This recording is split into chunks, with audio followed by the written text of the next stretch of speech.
Welcome to 4 Sides TV. నా పేరు శ్రియ. బులెటిన్లో ముందుగా హెడ్లైన్స్.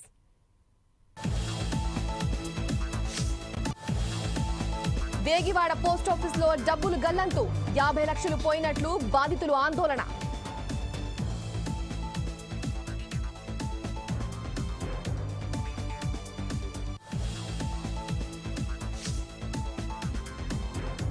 తిరుమలలో స్థానికులకు దర్శన టికెట్లు ప్రారంభించిన టీటీడీ చైర్మన్ బిఆర్ నాయుడు.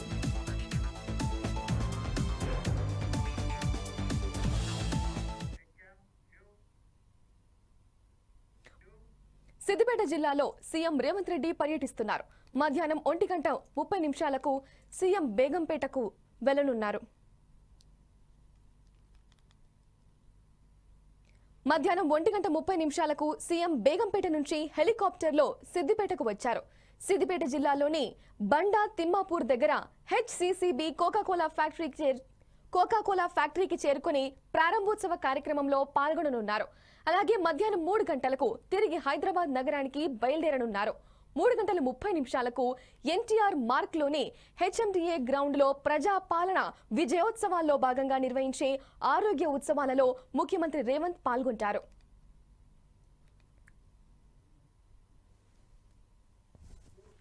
ఇవాళ సాయంత్రం 4 గంటలకు అంబేద్కర్ విగ్రహం దగ్గర ప్రజా పాలనా సభలో సీఎం రేవంత్ రెడ్డి పాల్గొననున్నారు. 206 అంబులెన్స్లను ముఖ్యమంత్రి చేతుల మీదుగా అంబులెన్స్లు ప్రారంభం కానున్నాయి. ఇక ప్రజా పాలన వేడుకల్లో భాగంగా 206 అంబులెన్స్లను రాష్ట్ర ప్రజలకు అందుబాటులోకి రానున్నాయి. 442 civil assistant surgeons, 24 food safety అధికారులకు సైతం పోస్టింగ్ ఇవ్వనున్నారు. 16 నర్సింగ్ కాలేజ్లు, 28 పారామెడికల్ కాలేజ్లను కూడా రేవంత్ రెడ్డి మంజూరు చేయనున్నారు.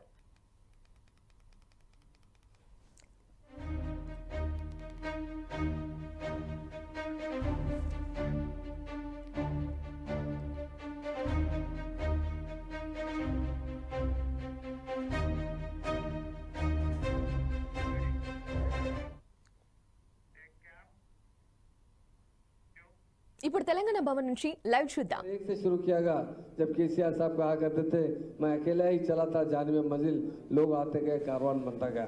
तो हमारे प्रोफेसर साहब जब रिटायर्ड हुए उन्होंने ठान ली मैं अमेरिका नहीं जाऊंगा, मैं अपनी फैमिली की खिदमत नहीं सबसे ज़्यादा खिदमत मैं तेलंगाना की तहरीक की करूँगा.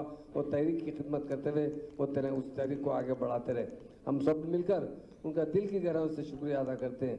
और हम जब भी मिलते हैं आज मेरे एक आंख में आंसू की तरह आ रहे हैं कि प्रोफेसर साहब इतनी खिदमत किए. मैं उनसे दुआ करता हूँ अल्लाह ताला से उनको हमेशा सेहत दे, उनकी अहलिया को, उनके बच्चों को. इसी तरह यकीनन तेलंगाना तहरीक में आकर जब रिटायर होने के बाद उन्होंने केसीआर साहब से मिलकर कहा कि मैं इस तहरीक में जुड़ता हूँ. केसीआर साहब उनकी सलाहियत देखकर हज़ारों स्टूडेंट उनके सारे दुनिया में फैले हैं. और सबसे अच्छा प्रोफेशन जो होता है वो एजुकेशन देने का होता है, प्रोफेसर का होता है. उसके बाद जो दूसरा होता है अवाम की खिदमत होती है. वो खिदमत करने वाले सिर्फ प्रोफेसर श्रीनिवास रेड्डी साहब है. मैं उनको दिल की गहराइयों से मुबारकबाद देता हूँ और शुक्रिया अदा करता हूँ. Thank you. పెద్దలు పొన్నాల లక్ష్మయ్య గారు.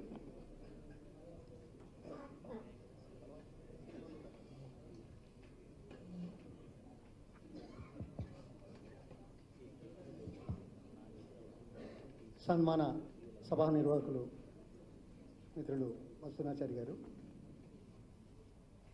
రాజకీయ అభిమానంతో అన్ని స్థాయిల్లో పనిచేస్తున్నటువంటి సోదరులకు, సోదరిమణులకు, పాత్రికేయ మిత్రులకు, వ్యక్తిగతంగా ఆత్మీయ అభిమానంతో వారి గురించి ఆలోచించేవాళ్ళు, కలిసినప్పుడు మాట్లాడేవాళ్ళు, ఇక్కడికి రాలేనటువంటి వాళ్ళు కూడా చాలామంది ఉన్నారనే విషయాన్ని నేను తెలియజేస్తాను. అందులో నేను ఒకటి. ఎందుకంటే మీకు ఆశ్చర్యం కావచ్చు, వారితో నా పరిచయం 1964-65 వెటర్నరీ చదువుతుంటే నేను ఇంజనీరింగ్ కాలేజ్ ఉస్మానియా క్యాంపస్లో ఉంటే మాదొక ప్రత్యేకత ఉండేది, హాస్టల్ ఈ. అక్కడ వెటర్నరీ, ఇంజనీరింగ్ అండ్ లా ఈ ముగ్గురు స్టూడెంట్ కూడా ఆ హాస్టల్లో అడ్మిషన్ ఉండేది. ఆ సందర్భంలో అప్పుడప్పుడు కలిసేవాళ్ళం. అంతగా చర్చించే అవకాశం లేకపోయినా గుర్తించాం. టుడే ఈరోజు ఆయన కుటుంబ సభ్యులు ఇక్కడ ఉన్నారు, అమెరికాలో ఉంటున్నారు, తను కూడా వారితో వెళ్తున్నాడు. You are not only proud, we are all proud of him. You know the reason why? Because of his contribution, his work professionally and for Telangana purpose. He associated with KCR garu as a veterinary doctor, professor, whatever professional work he was doing. So it's a very rare kind of thing, as a matter of fact.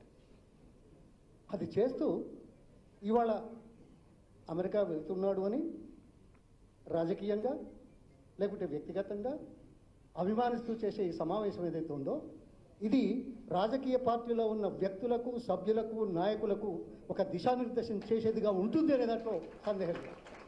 ఇది మిగతా రాజకీయ పార్టీలలో ఎలా ఉందో నేను మాట్లాడడం అవసరం లేదు. కానీ ఈ పార్టీ మీద భక్తి శ్రద్ధలతోటి, సంకల్పంతో, విశ్వాసంతో, నమ్మకంతో విధి విధానాలు రూపొందించడమే కాకుండా అవి సాధించడం కోసం చేసే ప్రక్రియ లోపల మొత్తం జీవితంలో అత్యంత ఎక్కువ సమయాన్ని కేటాయించడమే కాకుండా అంత కమిట్మెంట్తో పనిచేయడం ఇతరులకు ఆదర్శంగా ఉండాలి అనే దాంట్లో ఈ సమావేశం మనం ఏర్పాటు చేస్తున్నాం. ఇది ఈ పార్టీ ప్రత్యేకత.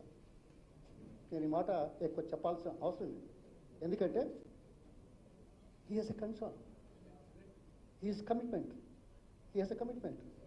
నౌ ప్రపంచం బాగా మారిపోయింది.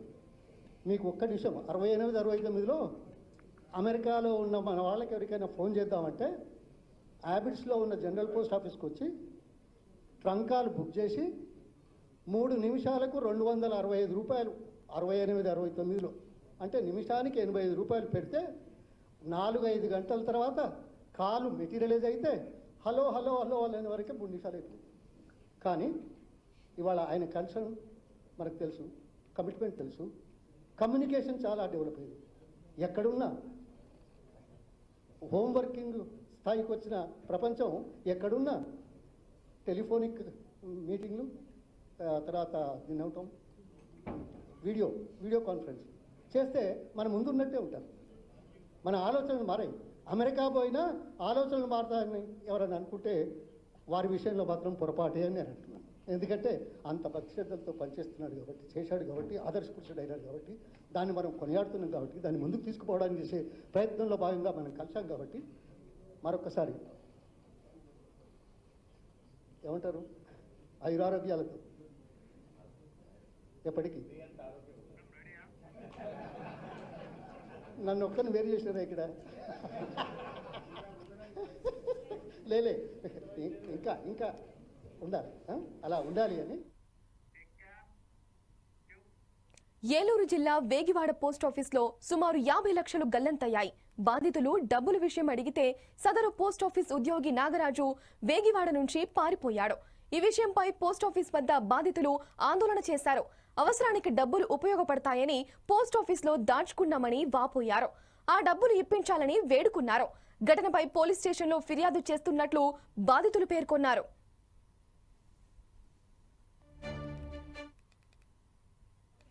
మా ఆవిడ గారి పేరు కాళీ కరుణ కటాక్షం గారు మా పిల్ల హాస్పిటల్లో నర్సుగా చేస్తుంది. ఆ డబ్బులు నెల వచ్చిన డబ్బులు పోస్టులో దాచుకుంటాకి వేసింది. మాకు 7 లక్షల రూపాయలు దాచింది. 7 లక్షల్లో 70,000 తీసామండి. 6,30,000 మాకు రావాలండి. మొత్తం ఈ డబ్బులు మొత్తం పోస్ట్ ఆఫీసులో లేపేశాడు. అక్కడ నుండి సంవత్సరం నుండి పుస్తకంలో ఎంటర్ చేసిన డబ్బులు పాత పుస్తకం మూతలు పడతలేదని చెప్పని తీసేసుకుని పాత పుస్తకం మాకు ఇచ్చేసి కొత్త పుస్తకం ఎంటర్ చేసుకుని ఆ డబ్బులు లేపేసాడండి. మాకు డబ్బులు దాంట్లో 3 నెలల మట్టి తిరుగుతుంటే అదిగో ఇస్తాను ఇదిగో ఇస్తాను అని చెప్పని జరుపుకుంటూ వచ్చి చేసాడండి. చేసి తర్వాత ఆయన ఇక్కడ నుండి జంప్ అయిపోయాడు, వెళ్ళిపోయాక మేము అక్కడ నుండి తిరుగుతుంటే అక్కడ ఊరు గ్రామ సర్పంచ్ దగ్గరికి వెళ్ళి మేము మాట్లాడాక కేకేపిస్తానని చెప్పాడు. ఎమ్మెల్యే గారి దగ్గరికి వెళ్ళి మాట్లాడండి అని చెప్పని అన్నారు.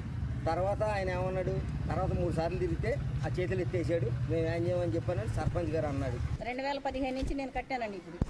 ఇప్పుడు వచ్చే మార్చిలో నాకు 10 సంవత్సరాలు అయిందండి. 420 కాడికి మొత్తం ఎంత కట్టారు? మొత్తం పిల్లోడండి 1061 అండి. 2 ఆడి పిల్లోడి. మా పిల్ల 363 రూపాయలు కంచి ఆ పిల్ల వాళ్ళ 3 నాయి 2 అండి. నేను 4 సంవత్సరాలు కడితే పుస్తకం బండి ఇవ్వలేదు, నేను కట్టినాను ఆపేసాను. 4 సంవత్సరాలు ఎంత కట్టారు? 4 సంవత్సరాలు 5,000 కాడికి సంవత్సరం అండి, 420 కాడికి కట్టానండి. ఈ లేవండి 20,000, 30,000, 15,000 ఎట్టుంటే అట్లా ఇచ్చేదాన్ని. డబ్బులు అడుగుతుంటే ఏమన్నారు వీళ్ళు? పిన్ని పైనుంచి చెకింగ్ వాళ్ళు వచ్చారు, ఆఖరి ఛాన్స్ అండి, పని చేయట్లా, కొత్త కంప్యూటర్ వాటిలో నాకు కాల్ సిస్టమ్ కుదురుతులా నేర్చుకుని కానీ కట్టాలి, అని మోసం చేశాడు. మాది 70,000 కట్టా సార్, నేను నెలల్లో పని చేస్తాను సార్, నాకు 2 ఆడపిల్లలు, నెలలో కట్టే 70,000 ఎత్తేసారు సార్, ఒక్క రూపాయి కూడా లేదు ఇందులో. వీళ్ళకి వచ్చి కంప్లైంట్ ఇచ్చిన చిప్పులు తీసుకోవాలి ఎన్నిసార్లు తిరుగుతున్నాం సార్, మేము అసలు పట్టించుకుంటున్నాం. నాకు 2 ఆడపిల్లలు సార్, మా ఆయన కూడా రోజు తిడతా ఉన్నాడు, నేను అక్కడక్కడ పని చేసి కట్టేయాలి, బస్సు వెళ్ళడం లేదు చెప్పినా సార్. పంచాయతీ ఏమో చక్రగుడు 50,000 దాచుకున్నానండి, వాళ్ళకి కొడుకు తిరిగి కొడుతారు 50,000 తీసేసుకున్నాడండి. ఇప్పుడు 6 సంవత్సరాలు అవుతుందండి నాకు కట్టి. డబ్బులు కాగితాలు రాయించుకున్నారు, 4-5 సార్లు రాయించుకున్నారు, 4-5 సార్లు కూడా సంతకాలు చేయించుకున్నారు. కట్టుకెళ్ళాడు, ఇస్తాను అంటున్నారండి. ఇప్పుడు ఆ కొడుకు వాళ్ళు నమ్మల్ని రానత్తలేదు, పోస్ట్ ఆఫీసులు దాచుకున్నారు కాబట్టి ఆ డబ్బులు తెచ్చుకొని తినమంటున్నారు. మాకు మీరు న్యాయం చేయాలండి, మా అందరూ దయించి. సింగవరపు రత్నకుమార్ అండి, నా పేరు ఏగువాడండి. ఇన్సూరెన్స్ కట్టుకుంటున్నానండి 2020 కాలం అండి. కట్టుకుంటుంటే కట్టుకోక మా ఆయన గారికి ఒంట్లో బాగోక మానేసాను అనుకున్నాను. మానేసిన తర్వాత వచ్చిన తర్వాత పుస్తకం మురిగిపోయిందమ్మా, కొత్త పుస్తకం ఇస్తాను, అప్పటి నుంచి కట్టుకుంది కానీ అన్నారండి. వచ్చి తిరిగి 6 నెలలు 7 నెలలు తిరిగానండి. పుస్తకం ఇవ్వలేదండి, డబ్బులు కట్టించుకోలేదు, కట్టిన డబ్బులు కూడా ఇవ్వలేదండి. మొత్తం నెలకి 500 కాడ కట్టాను సార్, 2 సంవత్సరాలు కట్టాను. బీఆర్ఎస్ పార్టీ ఆఫీస్ నుంచి హరీష్ రావు మాట్లాడుతున్నారు, ఆ లైవ్ చూద్దాం. పదజాలం ఆయన నోట నేను ఎప్పుడూ వినలేదు. 25 సంవత్సరాల్లో ప్రేమ చూశాను, చిరునవ్వు చూశాను, ఓపిక చూశాను, ఆ మంచితనం చూసిన తప్ప ఆయనలో ఎన్నడూ కోపం చూడలేదు. అప్పుడప్పుడు మనం వస్తుంటాం, కానీ ఎప్పుడు కూడా అదే చిరునవ్వు, అదే ఓపిక, అదే ప్రేమ సీనన్నలో చూసేవాడిని నేను. అయితే ఆ డెడికేషన్ ఎక్కడి నుంచి వచ్చింది? 69లో తెలంగాణ ఉద్యమం జరిగేటప్పుడు వెటర్నరీ కాలేజీ విద్యార్థిగా ఆ కాలేజ్ ప్రెసిడెంట్ యునానిమస్గా, ఆ రోజుల్లో కాలేజ్కి యునానిమస్ ప్రెసిడెంట్గా ఎలెక్ట్ అయినటువంటి వ్యక్తి శ్రీనివాస్ రెడ్డి గారు. అంటే విద్యార్థి దశలోనే రాజకీయాల్లో ఉన్నాడు. ఆ రోజుల్లో ఉద్యమం చేసి చెన్నారెడ్డి గారి నాయకత్వంలో జైలుకు కూడా పోయారు. అంటే ఆ డెడికేషనే ఆయనను బీఆర్ఎస్ పార్టీకి తీసుకొచ్చింది. అంటే వారు రాజకీయాల్లోకి వచ్చిండ్రు, కేసీఆర్ గారిని కలిసిండ్రు, టీఆర్ఎస్ పార్టీలో 25 ఏళ్ళు ఆయన పనిచేసిందంటే తెలంగాణ రాష్ట్రం ఏర్పడాలనేటువంటి బలమైన ఆకాంక్ష ఆయనలో ఉంది కనుక ఆయన టీఆర్ఎస్ పార్టీలో వారు చేరి కేసీఆర్ గారి నాయకత్వంలో పనిచేసిండ్రు. అంటే ఒక త్రిబుల్ డి, నేను సీనన్నలో 3 విషయాలు చూశాను. 1 డిటర్మినేషన్, 2 డెడికేషన్, 3 డివేషన్. డిటర్మినేషన్ ఏంటి? ఖచ్చితంగా తెలంగాణ రాష్ట్రం ఏర్పడాలి అనే ఒక డిటర్మినేషన్ ఉండేది. డెడికేషన్ టువర్డ్స్ ద వర్క్, ఆయనకు అప్పచెప్పిన బాధ్యతను నీతిగా, నిజాయితీగా, నిజంగా ప్రొఫెసర్ అంటే ప్రొఫెసర్ లాగా తెలంగాణ భవన్లో 25 ఏళ్ళు పనిచేశారు. And devotion towards the leader, leader is boss, leader is supreme, KCR ఏం చెప్తే అదే నాకు వేదం అని చెప్పి ఆ డివోషన్ ఆయనలో నేను 25 సంవత్సరాల పాటు చూశాను. ఎప్పుడైనా ఒక్కొక్కసారి మనం ఏదో డిసప్పాయింట్ అవుతాం, ఏదో లీడర్ ఏదన్నా ఒకరోజు మూడు బాగాలేకపోతే మనం ఎక్కడో ఒక దగ్గర బాధపడతాం, కానీ ఆయనలో ఎప్పుడు చూడలేదు. ఆయన ఎప్పుడు KCR is right, KCR is my boss, ఆయన చెప్పింది అమలు చేయాలనేటువంటి ఒక డివోషన్ ఆయనలో నేను రెగ్యులర్గా చూసేటువంటి వాడిని. అట్లా నా ఒక రిక్వెస్ట్ కూడా ఉంది సీనన్నతో. నిజంగా చెప్పాలంటే మొత్తంగా ఈ తెలంగాణ రాష్ట్రం ఏర్పడడంలో చాలామంది నాయకులు వచ్చారు, చాలామంది వెళ్ళారు. కేసీఆర్ గారు ఎన్ని కష్టాలు పడ్డారో, ఎన్ని ఇబ్బందులు పడ్డారో ఆయన ప్రత్యక్షంగా చూసినటువంటి వ్యక్తి. 2001లో పార్టీ పెట్టినాడు, ఇది అమాసకు పుట్టింది పున్నానికి పోతుందని ఒకడన్నాడు, ఇది పున్నానికి పుట్టింది అమాసకు మాయమవుతుందని ఒకడన్నాడు. 2001లో పార్టీ అప్పుడు తెలుగుదేశం అధికారంలో ఉండేది. కాంగ్రెస్ పార్టీ నాయకులు ఇది చంద్రబాబు పెట్టించిన పార్టీ, ఇది తెలుగుదేశం యొక్క పార్టీ సబ్సిడరీ అని కొందరు మాట్లాడేవాళ్ళు. ఇప్పుడు ఈ మధ్య చూస్తున్నాం కదా, అప్పటి నుంచి ఇప్పటిదాకా చూసిన సీనన్న ఇది బీజేపీ అనుబంధం అని ఓడి మాట్లాడతాడు, కాంగ్రెస్ అనుబంధం అని ఓడి మాట్లాడతాడు, ఆ రోజుల్లో తెలుగుదేశం అనుబంధం అని ఓడి మాట్లాడతాడు. ఇట్లా ఎన్నో చూసాం. ఇట్లా రకరకాల ఇవన్నిటికీ నిలువెత్తు సాక్ష్యం శ్రీనివాస్ రెడ్డి గారు.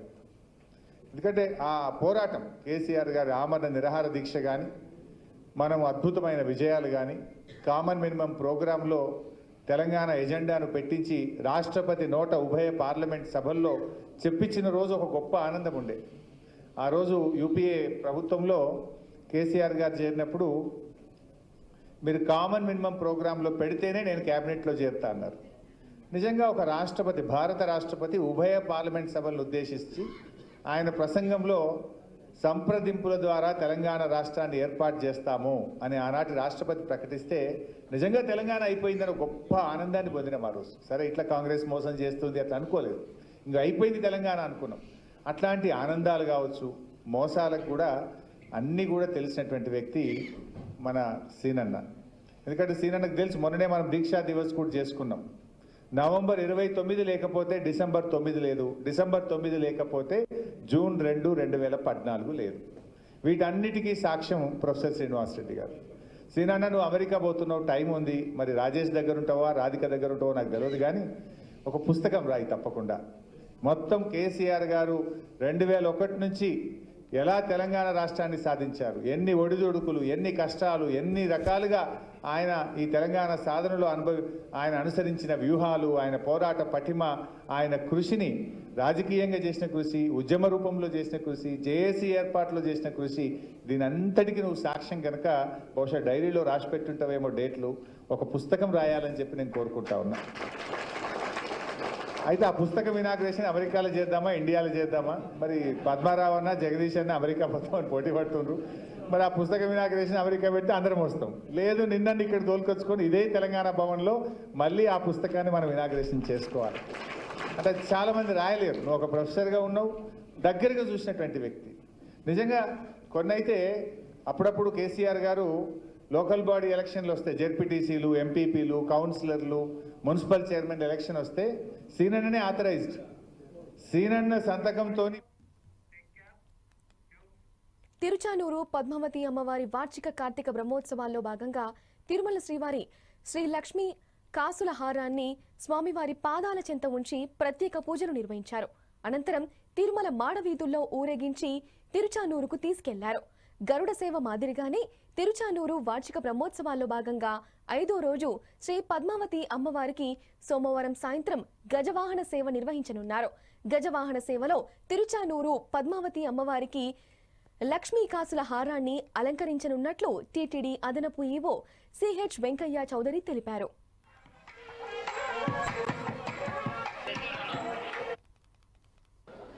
ఓం నమో వెంకటేశాయ.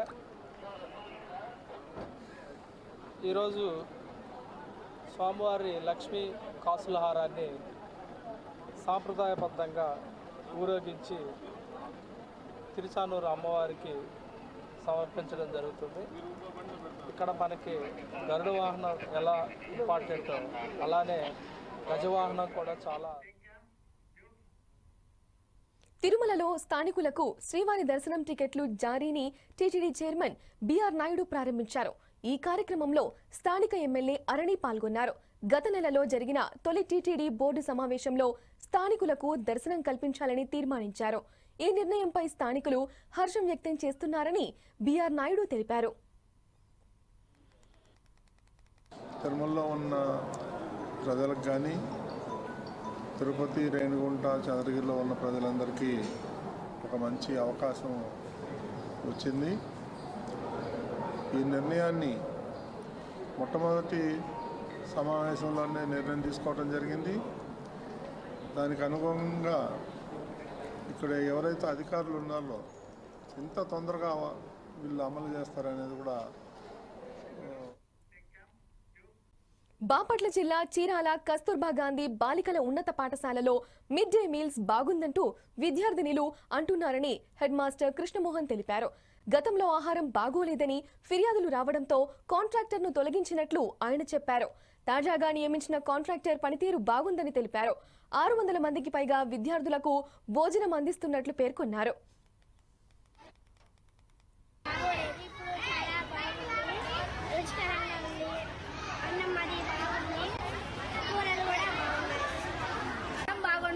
కూర కూడా బాగుంటున్నారు. మిడ్ డే మీల్స్ చేంజ్ చేశారు. ముందర కంటే ఇప్పుడు బాగుంది అన్నం. అందరూ ఎక్కువగా మాసం ముగింపు సందర్భంగా కార్తీక సోమవారం కావడంతో భద్రాచలంలో భక్తుల సందడి నెలకొంది. తెల్లవారుజామున పవిత్ర గోదావరి నదిలో పుణ్యస్నానాలు ఆచరించి కార్తీక దీపాలు వెలిగించారు భక్తులు. శివాలయంలో దీపారాధన చేసి అనంతరం శ్రీ సీతారామచంద్ర స్వామివారి దర్శించుకున్నారు. ఈ సందర్భంగా స్వామివారికి ప్రత్యేక పూజలు నిర్వహించారు.